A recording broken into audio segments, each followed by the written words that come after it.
మాయ అనే హోల్ నుంచి బయటికి వస్తేనే మనకు అసలైన సత్యం అనేది ఏంటిదో తెలుస్తుంది. ఇలాంటి సేమ్ ప్రొసీజరే మనం తన ప్రసాదంలో కూడా చూడొచ్చు. సో తనకి ఎక్కించే ప్రసాదం అనేది హనీ, తేనె.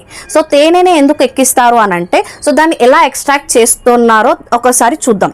సో హనీని ఎలా ఎక్స్ట్రాక్ట్ చేస్తుంది, ఒక హనీబీ అనేది పువ్వు లోపల ఎక్కడో దాగున్న హనీని దాన్ని సక్ చేసి బయటికి తీసుకొస్తుంది అనమాట.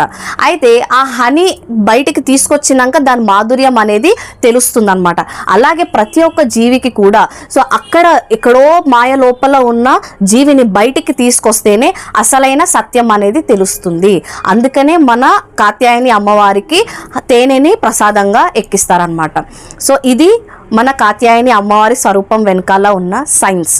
సో లాస్ట్లో ఇంకో పాయింట్ యాడ్ చేయాలనుకుంటున్నాను, ఏంటంటే Hinduism is not about a mythology, it is completely science. So ఇలాంటి సైన్స్ అనేది ఎంతో మన స్క్రిప్చర్స్లో దాగి ఉన్నది. సో మనం సాంస్క్రిట్ లాంగ్వేజ్ నేర్చుకుంటే ఆ నాలెడ్జ్ అన్నింటినీ కూడా మనం బయటికి తీసుకురావచ్చు, మళ్ళీ మనం నేర్చుకోవచ్చు. So it is only possible when we learn the Sanskrit. So అందరూ కూడా సాంస్క్రిట్ లాంగ్వేజ్ నేర్చుకుంటారని అనుకుంటున్నాను. Thank you very much.